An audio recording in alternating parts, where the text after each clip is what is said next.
Hello, wrestling fans, YouTubers, and to my subscribers. It is I, Hollywood Eric 86, and I have contemplated how I was going to do this or make this video because this is by far probably one of the hardest ones that I've ever had to do, other than a one I did nearly 3 years ago. And it's hit hard in every part of the wrestling community and every part of all the fans. And it's sad to announce that yesterday at about a little bit after 5, when I got the message from my co-host that the Eater of Worlds, the Fiend himself,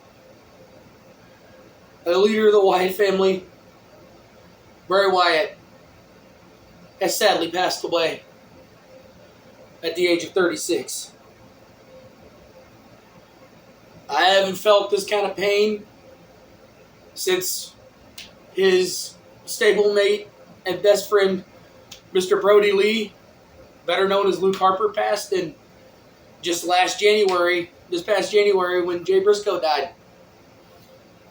But this hits in a different way because it was kept secret a lot. Because Bray had scratched and clawed his way back into our hearts. We never forgot him. His loyalty to us, I'm going to say right now, he could never repay. When he was unjustly let go by the WWE in 2021, we hated it. We rebelled against it. We cursed their names and hoped and prayed that he would somehow return. And he did. And I'll touch on that here in a little bit, but let's just go back to the beginning. Because everybody's got humble beginnings, including Hunter and everybody. And he started off in Florida Championship Wrestling. I don't know much about that part of the developmental, but I do know that that's where Ryback started, and Curtis Axel, and Harper and Rowan, and all three members of the Shield, Roman and Seth and Moxley. Well, in this case, I'll call him Dean Ambrose, but we all know him now as Moxley. But I knew him as both. But people in the WWE fan base may know him as Ambrose, so I'll give him respect for both this time. Because it's not about how we personally feel about him character-wise, because this is more of a personal, emotional state outside of it and inside of it as well. But he started off in FCW, and as we all know, he made his main roster debut as part of the Nexus, Husky Harris. Oh, man. It's kind of hard to... I chuckle and laugh at what he looked like before he was known for what he is as Bray Wyatt. But bear with me. He was Husky Harris in the Nexus. He stayed during the Punk administration Nexus, which my brother-in-law and certain people he knows don't talk about. I tease, but we all know that the original Nexus with Wade Barrett was better. Wink, wink to my brother and to my co-host. I love you. But I'm telling the truth, the original was better. I'll admit that this one time. He'll probably stamp that as a clip on his TikTok or whatever, just so he can remind me I said it. Or play this video back when I try to deny it later, which will be fine. There's a little bit of a humor I stuck into this before I get into what I want to. And then he disappeared. And then, NXT was in its infancy. And I didn't really watch NXT then, but I started to catch up on Hulu. Because I knew about Big E and, Rollins being the first champion. And then I heard about Bray Wyatt. And I saw some of what he was doing in NXT, and I liked what I saw, and then he made his main roster debut in 2012. I believe it was. If it's not, I'm sorry, but 2012 or 2013 is when he debuted And he did it against Kane, the Big Red Machine. And people were chanting Husky Harris at him. I thought it was, funny, but then again wrong because it was somebody different. But what I saw, I became a fan instantly. I was hooked. So much so that when the Wyatt family took on the Shield, I chose the Wyatt family when everybody else chose the Shield. Because I always thought the Wyatt family was better. And it's just hard to put into words what Bray means to me personally, because Bray's meant a lot to everybody. If you go online today, and even still, everybody is saying how sweet of a person he is. People in AEW, Impact Wrestling, NWA, everybody, even former employees that work at AEW, including the Redeemer himself, Miro, better known to the WWE fans as the Bulgarian Brute Rusev. Because like I said, I'll pay homage to what they were when Bray knew him. And to Ryback, although he knew him as Skip Sheffield before then. I could say I knew Ryback before he became Ryback. And I know Ryback is a taboo word around people because of how everything, but I'm showing it in respect this time because this is for Bray Wyatt. And Wyatt knew him. And knew everybody. And everybody's showing love and support. And the wrestling community is showing love and support.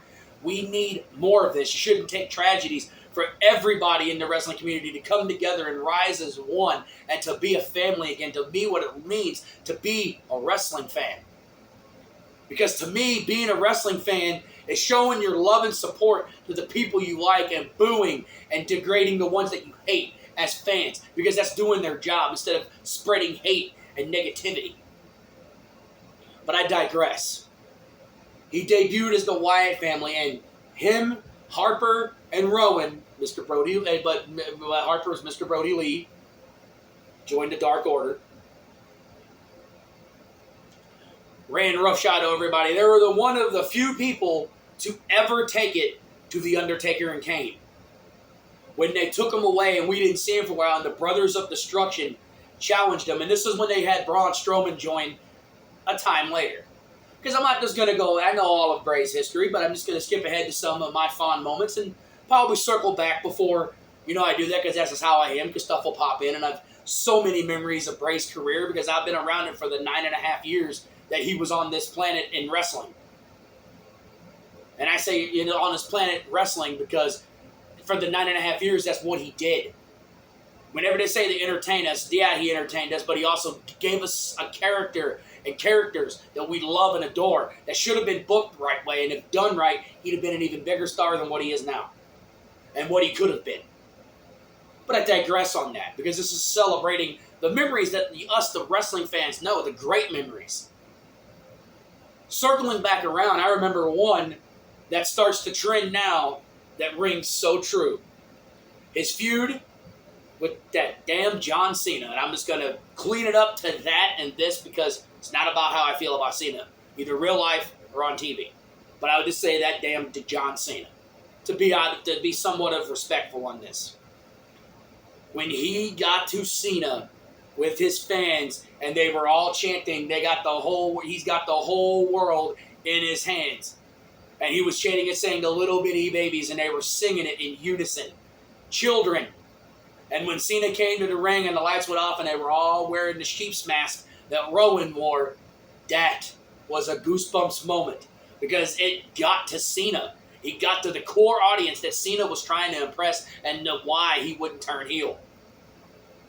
And looking back when they were chanting, he's got the whole world in his hands, he truly did. Because of the outpouring of love, support, respect. Everybody in tears, crying like me, trying to hold back emotions. I have the one and only Bray shirt, and I don't wear it as much because, as you can tell, it's gotten brown on it because of years of wear and tear getting in with the wrong clothes. But I broke it out for this occasion. And I'll get to this character here in a little bit. But I remember that he truly did have the whole world in his hands. But it was a moment. It was a moment that I have never seen Cena almost go to his knees. His knees. Because the core people he loved, children, were worshipped by the Wyatt man himself, Bray, the Eater of Worlds. They followed the buzzards and he could not do nothing. Even after he got that win that I don't really matter on at WrestleMania, he used a demonic child voice to beat him in a cage match. And it got so bad, ladies and gentlemen, that religious people in churches lambasted the WWE because he was proclaiming himself to be close to God, and they were singing songs that were known for Jesus. Hell, I was nervous going to my church back then anyway, because I had a friend of mine that we always talked wrestling, and everybody in the church knew I was a Bray fan. And I chuckle at that because I was scared. Because I liked the character. I thought I'd be looked down upon because I endorsed that. He had to tone that down because he pissed off religious people in churches. How many professional wrestlers can say that other than angering sponsors and parents? I know I'm a religious person, but I thought it was dumb. It was for wrestling purposes. I hate saying the word entertainment because Vince has abused it enough. I don't even say it. It was used for him in storylines for professional wrestling, but it got to them. That is how good of a mind he had when it pertained to, hey, what could I do to get me talking? Or what could I do to piss off these people to get me talking? Although he had to tone it down, everybody remembered. Nobody forgot. Because we don't forget. Contrary to what certain people in that company want us to think at this point in time, we don't forget. We always knew he was the Eater of Worlds. And even after, he branched out on his own for a brief period. And he challenged The Undertaker.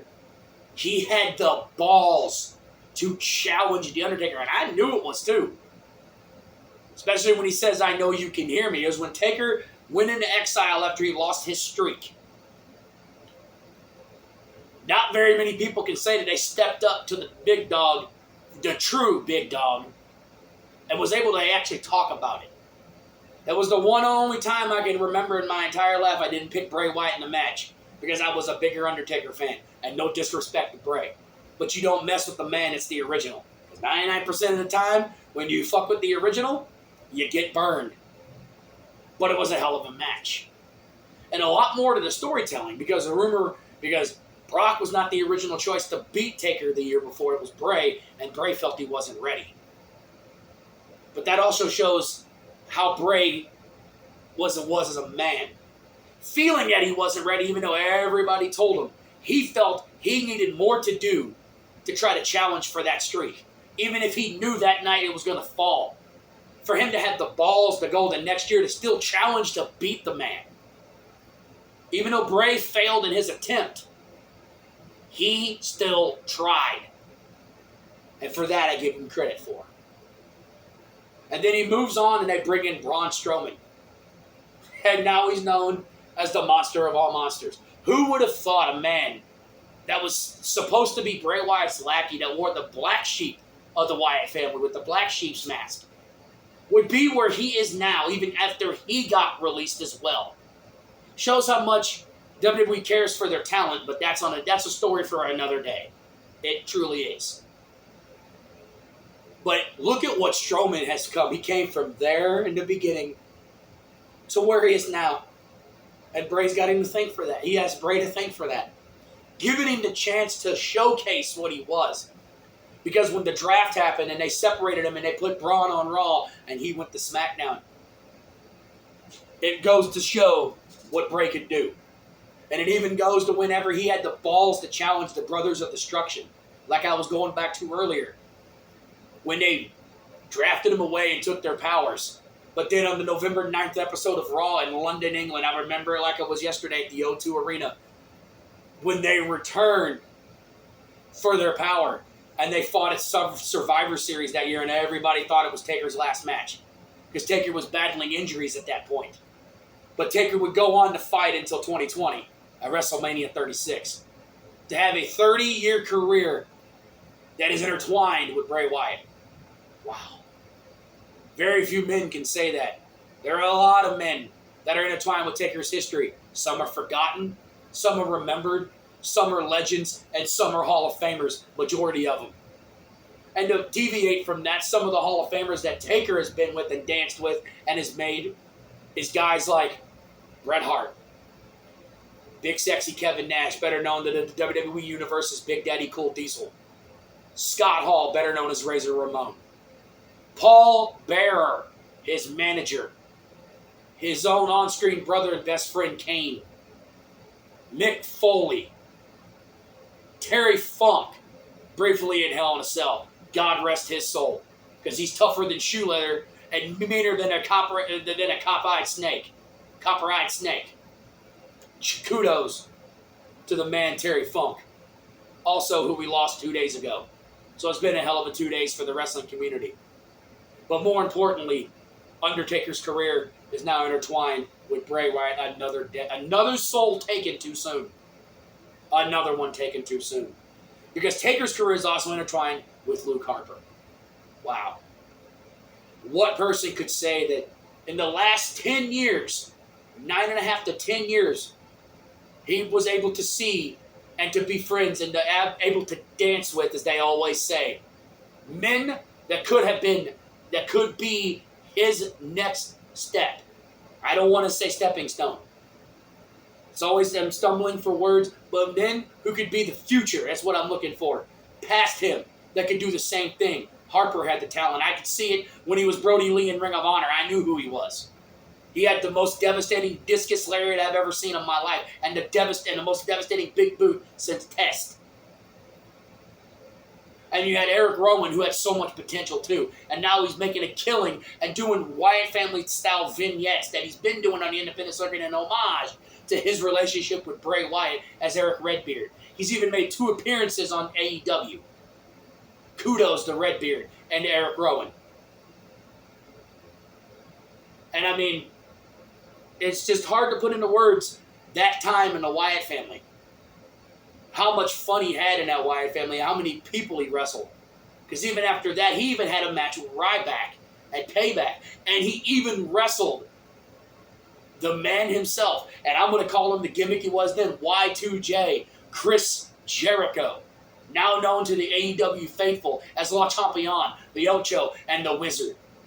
And I know him in WCW and ECW as Lionheart. He wrestled the Ayatollah of Rock and Rolla. Yes, the Stink, Bray wrestled all of them.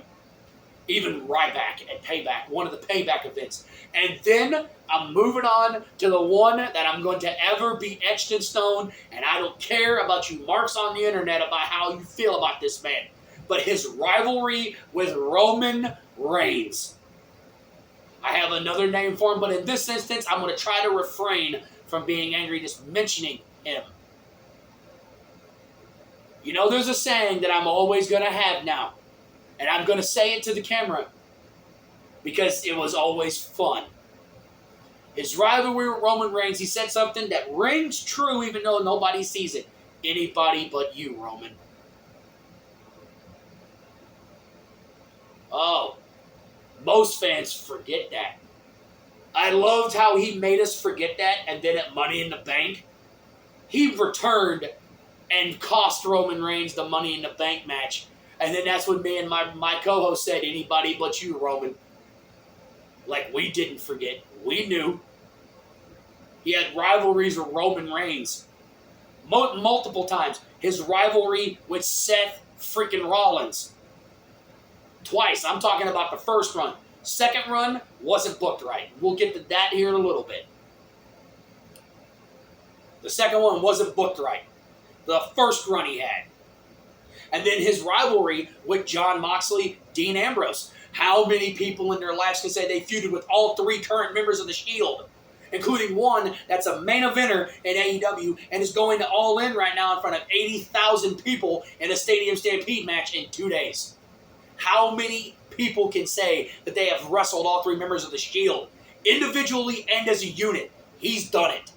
Bray Wyatt can say that, or could say it. And so can his family, and so can we, his Fireflies. His fans can say he's one of the rare ones that has fought all 3 members of the Shield as a unit and individually. Because I remember Hell in a Cell also when he was when Moxley was fighting Rollins inside Hell in a Cell, and Bray made a spectacular return and continued his rivalry when everybody thought he was gone. When Bray went to exile for a while and he came back, just like Undertaker used to continue rivalries. Genius. Very few men in this industry can say that. Very few. And then we move on to another part of Bray that at first I didn't like, and I'll admit it. Firefly Funhouse Bray. When I first seen that, I was not happy, I'll admit it. I said, why are they making this? He's not making him like Mr. Rogers. They're going to make him look stupid. Well, my co-host was the smart one, and he said, nah, there's something behind it. There's something sinister. There's something evil behind it. I said, no, there's not. I said, they're making him look dumb. Well, when he first came, he goes, I have a surprise. You want me? I have a surprise to show you. Do you want to see?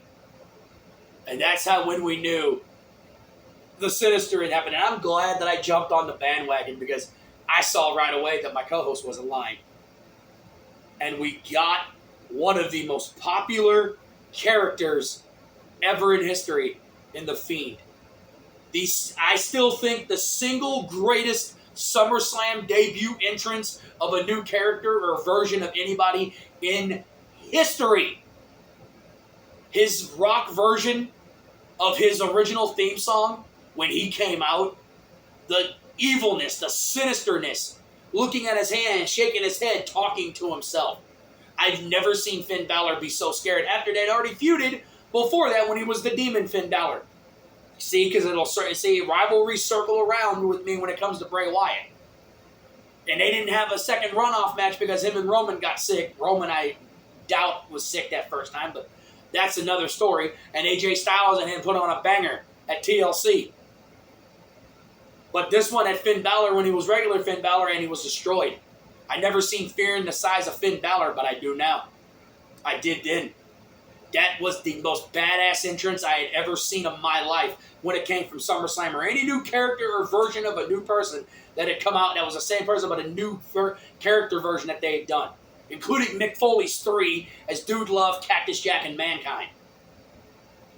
It was awesome. But of course, like most things that happen in WWE, the booking process was horrendous. On a lot of things that could have been done. His rivalry with Rollins, his Universal title reign was good, but then it stalled because it wasn't booked correctly. And then when he gets the title back, of course, we all know what happened 7 days later. But I digress. I'm not going to get into it.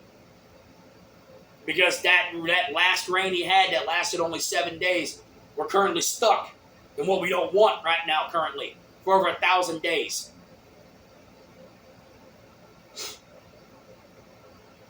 But it's getting emotional because now we go to July of 2021 when he got released. That was absolutely bad considering that 2021 there was still no audience, with the exception of WrestleMania, which I love Randy Orton to death, but his matches with Randy Orton I thought could have been so much better and booked better than they were. His WWE title match he had when he was the Wyatt family, and this match that he had when Alexa Bliss seemingly turned on him. Because adding Alexa Bliss in was awesome too. It was weird, but it was cool. And then in 2021, later that year, right before we returned the audience to live crowds, they let him go. We rioted. We Fireflies rioted. We knew it was bullshit and we knew it was wrong. But we lobbied for a year for Bray to return. He made videos poking fun at Vince and poking fun of everything. And that was a sign of things to come. Because when Edge was talking darkly, in a darkly fashion, when he was coming back, when he was feuding with the Judgment Day when they turned on him, and Edge went dark, they tried to decipher the cryptic video into what Bray was doing on his Wyatt 6 YouTube channel at the time. And then, starting in, I think, July or August of last year, we started hearing smatterings of the a cappella version by Jefferson Airplane, the song White Rabbit, being played at house shows and being played during commercial breaks. It started off small. But then my co-host caught it on what was then Twitter, but now X. Somebody recording a White Rabbit and then showing the red silhouette entrance of the Fiend. And then we started seeing QR codes. Not understanding my brother and co-host decided to start deciphering the QR codes. And it led to clues. Small little smatterings that we had to decipher themselves that pertain to Bray Wyatt. Now, most people were trying to throw shade at it because Karrion Kross, who had returned earlier that year, because when Triple H took control when it was the better product, he had portrayed a character in Lucha Underground known as the White Rabbit. Most people thought it was Karrion Kross. Myself included, because they always throw curveballs. You never know what it's going to be, or it could be something dumb. WCW was a prime example of that in the early 90s with the Black Scorpion, but I digress on that. But you know how it is. It could be they could throw a curveball at you and throw somebody either stupid we don't want, or somebody that would be Karrion Kross and they said it wouldn't make any sense because of the clues. It could have, but he could have easily brought Bray back maybe as a follower or something. That's how I was thinking. But the more of the QR codes that we got, including one where you had to dial a phone number, which my brother-in-law and myself did. I hate doing that, but I did. And you got a recording of a doctor saying he had homicidal tendencies. He had anger issues. And then the call was cut off when he got attacked. And then we started seeing random things with his puppets. And then on the very last QR code, about a week before Extreme Rules last October in 2022, we had to let me in, let me in, let me in. Real dark with pigs on it. And it was a dead giveaway. And even leading into that, there was a little purple X that was right there. People thought it may have been Finn Balor because of him being in Judgment Day and wearing purple. And then at the Extreme Rules pay-per-view, when the Brawling Brutes were starting the event, and even during the pre-show, that same rabbit jumped into a hole and it cut off and then went back to the pay-per-view. It did it twice. And then we got the moment we have all been waiting for, and I think is still one of the single greatest return, maybe in history or for the last maybe 20 years of the WWE up to that point, maybe 15 or 20, is that after the fight pit match between Matt Riddle and Seth Rollins and Daniel Cormier, former UFC heavyweight champion, and the lights go out. And everybody thought that we remembered, and you had a little distorted, gruntled voice singing, "He's got the whole world in his hands," and the crowd went crazy. Hasn't heard it since he was the Wyatt family Bray, when he reverted to in his feud with Braun Strowman. That's the kind of character he was. And we got to see the puppets come to life, and then the explosion when we saw the Fiend in the entrance. And then he paid homage to Brody Lee with the door and the blue silhouette, paying homage to his best friend, who we lost tragically to a lung disorder in 2020, which was heartbreaking to see. And the fans were chanting, "Holy shit, holy shit," in Philadelphia, I believe it was. When he had the black foam mask, and when he ripped that mask off, the ovation, you could just probably blew the roof off of that arena. It was the greatest moment ever because we as Fireflies got our guide back, got our leader back. It's somebody that we thought deserved to be here. Our loyalty got him to come back. When Triple H was in charge, first took charge. That was one of the mistakes we wanted fixed. Because he'd already brought back Karrion Kross. He had already brought Braun Strowman back. We wanted Bray Wyatt. And this was what I would call maybe Shatter Bray, or, maybe Real Bray, or however you want to put it. I don't know. It was another variation of Bray. The fourth one. Because we had Wyatt Family Bray, and we had Firefly Bray, and we had Fiend Bray. And if you want to count when he was with Broken Matt Hardy, the leader of Worlds one, fine, but that still corresponds with the Wyatt family version anyway, just the good version.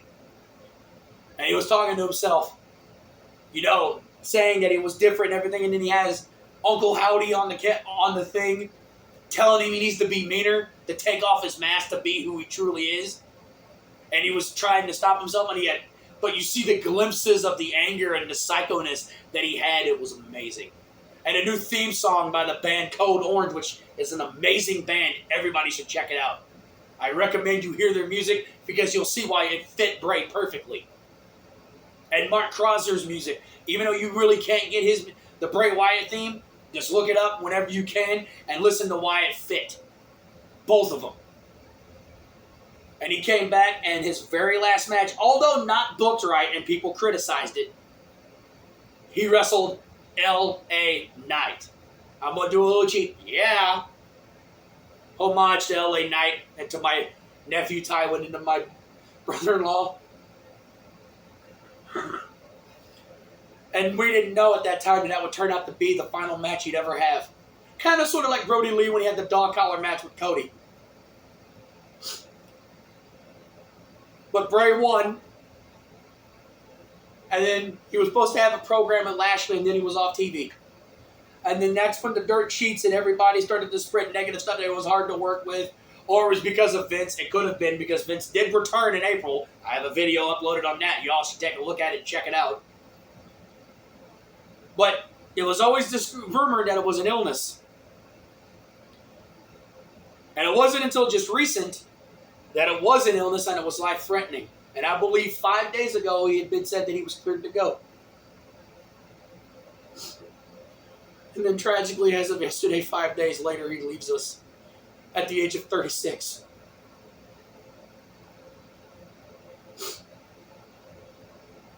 And to think L.A. Knight started getting the organic cheers he got in March of that year, about a month after Bray left. So I kind of owe Bray that, because if it wasn't for him stepping in there with Bray on the main roster when he finally got his LA Knight character back, where would LA Knight be on the card now? I somewhat think that Bray was a little responsible for that organic reaction to see how LA Knight truly was, because everybody's been saying Bray knew what was good for business. Bray knew how to make the matches. Bray knew what to do in the ring, and that he was funny. But on a real interesting one, to try to close this out, because I've probably been going on longer, what was sad is that going into the Royal Rumble in that month in January, the man himself, The Undertaker, returning for one last time as the biker, which Vince hated, and I loved it. When LA Knight ran his mouth, and he stood there with Taker, he comes out.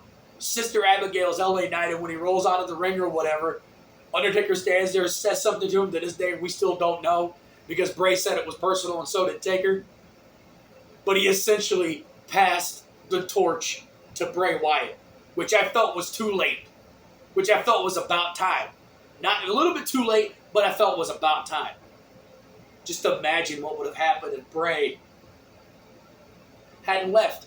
And even if Vince had come back and screwed up the product like he has, maybe he could have latched on to somebody that knew his vision. And we could get him to where he needed to be. Back towards that Universal Championship. Back towards the WWE title. And he could have stripped Roman of that title. Because he had the bloodline. Wyatt has family. He could have went and got Rowan. He could have went and got other people to come help him. Because I'm pretty sure he could get a whole flock just like Raven could. I'm just starting to remember, and I'm just flooded with memories. Him fighting LA Knight. I getting to witness him wrestle live where I'm at here with my nephew. The first time I ever took one of my nephews, we were 11th row ringside. It was shortly after they had one of the drafts in April, I believe, of 2017 or 18. And I took my nephew as a birthday present. 11th row ringside. We got to see him come out in his Wyatt family garb with the lantern and everything.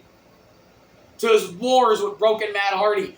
Or Woken Matt Hardy, but I call it Broken Matt Hardy, to the Ultimate Deletion match, which I loved and everybody hated, but I loved. To the Deleter of Worlds tag team with the man who I'm on the right side of the war with, my broken master, Broken Matt Hardy, and Brother Nero. You got the Wyatt family Bray out in the swamp and the Wyatt family compound. Sister Abigail, even as the puppet in the rocking chair. You got the Fiend, and then you have Personal Bray with Uncle Howdy. And his little glow-in-the-dark makeup, just like this shirt glows in the dark. I will have this Fiend shirt forever. Like I said, I don't wear it as much because of the brown that stained it. But now I'm going to cherish this forever. Because now it doesn't glow in the dark. It's the only thing I have of Bray Wyatt. My little nephew, my other little nephew that I took to wrestling last year has a lily mask, hopefully somewhere in his room, from Alexa Bliss. And he loves it. And now he can cherish it more because he's gone. The memories of this man is going to live on forever. And fear not, Fireflies. We may not ever get to fully see the lights and everything of us being Fireflies. But us being Fireflies will never die. We will live forever, just like Hulkamania would. We will never be forgotten. His legacy will never be forgotten. Bray was one of the best, and his time here was cut short. I said a lot of things could have been done right in his career, but he's done a lot of good. He fought all three members of the Shield, individually and collectively. He fought Chris Jericho. He fought Ryback. He has fought Hall of Famers in The Undertaker and Kane. He has fought an LA Knight and helped him ascend to where he is now. He saw potential in everybody he wrestled with. Undertaker was even helping him with the Fiend and Firefly Funhouse version of himself. And I even had rumors currently that he was doing it with the current gimmick he had. And then there was even another rumor that if he returned, he was potentially going to help Cody if Cody gets his rematch next year against Roman, to help Cody beat Roman, to personify anybody but you, Roman. See? History. He'll never forget history when it pertains to that character in Bray Wyatt, and I love that about him. He made you forget, but then we, the wrestling purists and the real Fireflies and the fans, we never forgot. If something ain't done, Bray always comes back to it. Even resurrecting old characters he don't use anymore, like in his feud with Braun Strowman, when he resurrected Wyatt family Bray. God, I wish there was a crowd for that. The reaction it would have got, if there was an audience, oh man, it'd have been beautiful. And the swamp fight that, people criticized it. I thought it was interesting. I thought it was good for what it was. And then him taking the title off of Braun, but then of course Roman ruining the party. And then 7 days later, we both know what happened then with the reign that he has now with Roman. Never got that rematch because he went back into fighting people. We're getting, and even coming out as the Wyatt family Bray, as Firefly Bray, when he was Universal Champion the first time fighting The Miz. Never seen that before. I thought it was going to be anything. No, he dressed up in his Firefly garb and wrestled The Miz as Firefly Bray. Although the Fiend appeared on camera wanting to use his little Harley Quinn looking big mallet that he had. Great stuff. And his life was cut short at the age of 36 due to COVID exuberating heart condition and him dying suddenly of a heart attack last night at the young age of 36. And Brody Lee was in his 40s. I've held my composure as all I can through this, try to relive the memories for in honor of Bray Wyatt. But now it's getting to me because I've been sitting there all day listening to his music and remembering the memories, waking up and can't believing he's gone. It's a void that can't be fixed because a lot of people just think we're just wrestling fans and wrestling ain't fake, that we don't have feelings. We do have feelings. We feel what they feel as professional wrestlers.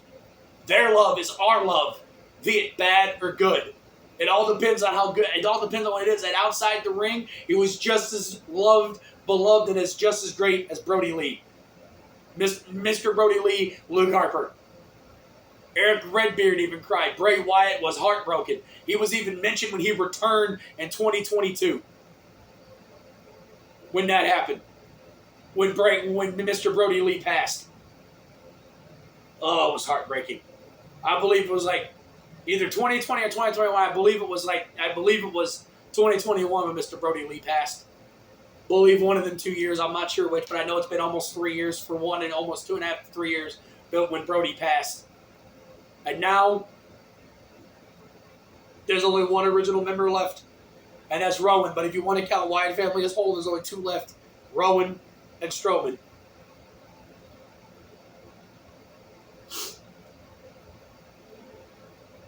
People don't think that we have feelings when it pertains to wrestlers we like and we idolize and we think it's taking too long. It's affected me. My co-host is affected. He even got affected when he found out Terry Funk passed the day before. The man that was tougher than shoe leather and crazier than a hollow-eyed scorpion, as he put it. The hardcore living legend of professional wrestling, the original king of the death match, along with Anastasio Nita. Before there was Nick Gage and Moxley, there was Mick Foley and Terry Funk and Anastasio Nita. And then if you want to talk about craziness and dark characters other than The Undertaker, look no further than Bray Wyatt. And Kane. Because you've got to throw Kane in there. And Mick Foley's Mankind. But if you want to talk about a man that was almost equal to Undertaker's darkness, you got to have Bray Wyatt. This is a video on Bray Wyatt, but I throw in Terry Funk because it's only fair and appropriate that I throw in something of the Hall of Famer. A man that I grew up watching when I was a little kid.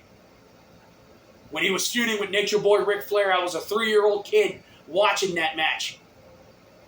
When he came back to facing at the Great American Bash 89, I was a few days from being 3. And when they fought in the I Quit match. And when they fought in the Thunderdome cage when Flair tagged with Sting and he with the Great Buddha. And then their I Quit match in November of 89. And then we fast forward 11 years later at that point to the year 2000, 23 years ago, where him and Flair have one last fucking match, and it's a Texas death match. And then you go and you watch the Hell in a Cell because it was his idea for Foley to come off the Hell in a Cell. I bet he felt bad knowing that Taker would throw him off. Or the epic matches he had when he was Chainsaw Charlie, even though it was a gimmick everybody laughed at, but I thought was cool because that was the craziness of Terry Funk when he feuded with the New Age Outlaws. In the dumpster match that they had. And then his epic wars in ECW. When he made ECW what it was, when it was Eastern Championship Wrestling. You can't not miss not talking about that man. I mean, my brother-in-law said he was crazy, but he thinks New Jack is crazier. No, New Jack was just high. And I love Jerome Young. Long live the gangsters and long live the original gangsta New Jack. Because those three will never be duplicated ever again. Never. There'll never be another New Jack. There'll be imitations and close ones, but there'll never be an original New Jack. There'll never be another Terry Funk. But there would damn sure never be another Bray Wyatt. Many people will try. Mr. Brody Lee, Luke Harper, was damn close with the Dark Order. It was a brilliant idea. But there'll never be another Bray.